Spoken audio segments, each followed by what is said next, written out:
कहानी की शुरुआत होती है एक घने जंगल को दिखाते हुए। एक आदमी पागलों की तरह भाग रहा था, इस उम्मीद में कि शायद उसे इस जंगल से भाग निकलने का कोई रास्ता मिल जाए। लेकिन ये जंगल इतना घना था कि यहाँ से बाहर जाने का कोई रास्ता नहीं नजर आ रहा था। यह आदमी सूरज को देखते हुए आगे बढ़ता है, लेकिन अब सूरज भी धीरे धीरे ढल रहा था। मगर इस आदमी ने भागना नहीं छोड़ा। भागते भागते एक पॉइंट आया जहाँ एक बोर्ड पर लिखा हुआ था पॉइंट ऑफ नो रिटर्न, यानी वहाँ से कोई वापस नहीं जा सकता। साथ ही इस बोर्ड पर नंबर 108B लिखा हुआ था। ये देखकर वो और भी ज्यादा परेशान हो जाता है। धीरे धीरे अंधेरा और बढ़ने लगा और पूरे जंगल में एक अजीब सा खौफ फैल गया। तभी अचानक एकदम से सारे परिंदे उड़कर वहाँ से चले जाते हैं। इस आदमी के कई मील के सफर के बाद भी उसे पूरे जंगल में कोई भी एक जंगली जानवर नहीं दिखाई दिया। न जाने ऐसा क्या था जिसे जंगली जानवर भी डर रहे थे। डर के मारे वह आदमी और भी तेजी से भागने लगा, लेकिन कई घंटों का सफर करने के बाद वह आदमी अचानक एक जगह पर आकर रुक गया और उसके चेहरे पर मायूसी छा गई, क्योंकि उसके सामने वही 108 नंबर वाला साइन बोर्ड था जिस पर लिखा हुआ था पॉइंट ऑफ नो रिटर्न। अब आदमी को समझ आया कि चाहे मैं जितना भी भागूं पर इस जंगल से निकल नहीं सकता। इसलिए अब वो वहाँ छुपने की जगह ढूंढने लगा, लेकिन वहाँ उसे छुपने के लिए कोई सेफ जगह नहीं मिली। इसीलिए अब वो पेड़ के ऊपर चढ़ जाता है, पर तभी उस पेड़ की टहनी टूट गई, जिससे वो आदमी काफी ऊंचाई से नीचे जमीन पर आ गिरा। पेड़ से गिरने के बाद वो बहुत ज्यादा जख्मी हो चुका था। उसे काफी गहरी चोटें आई। इससे पहले कि वो बेहोश हो जाता तभी अचानक जमीन हिलने लगी और अजीब सी गुराने की आवाजें आने लगी। वो आवाजें सुनकर आदमी के गले में सांसें अटक गई। तभी अचानक कोई उसे खींच कर ले गया। खींचने वाला कौन था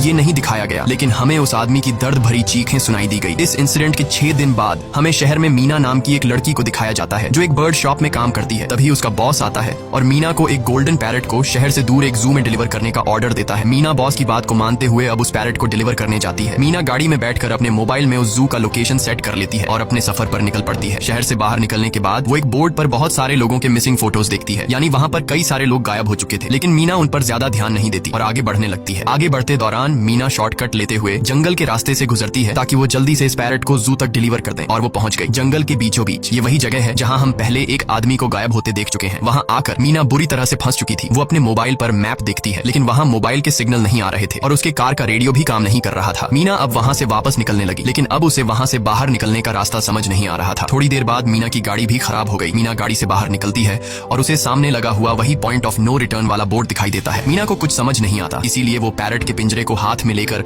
आसपास मदद ढूंढने आगे चली जाती है, लेकिन वहाँ आसपास किसी भी मदद का नामो निशान तक नहीं था। उसके बाद वो वापस उस जगह पर लौट आती है जहाँ उसने अपनी गाड़ी खड़ी की थी, लेकिन वहाँ से उसकी गाड़ी गायब हो चुकी थी। ये देखकर वो बहुत ज्यादा परेशान हुई। उसे लगा कि शायद वो उस जगह पर नहीं आई है जहाँ उसकी गाड़ी खड़ी थी, बल्कि ये किसी दूसरी जगह पर आ गई है और उसकी गाड़ी कहीं दूसरी जगह में खड़ी है, क्योंकि इस जंगल का हर एक पॉइंट एक ही जैसा दिखाई दे रहा था। अब अंधेरा भी गहरा होता जा रहा था। एकदम से पहले की तरह ही सभी परिंदे इन पेड़ों से उड़ जाते हैं। मीना को अब डर लगने लगा था, क्योंकि जमीन भी जोर जोर से हिल रही थी। मीना को वहाँ आसपास किसी के होने का एहसास होता है। तभी अचानक मीना को दूर किसी का साया नजर आया। मीना भागते हुए उसके पीछे आई, पर उसे वहाँ कोई भी नहीं मिला। तभी अचानक मीना को एक बूढ़ी औरत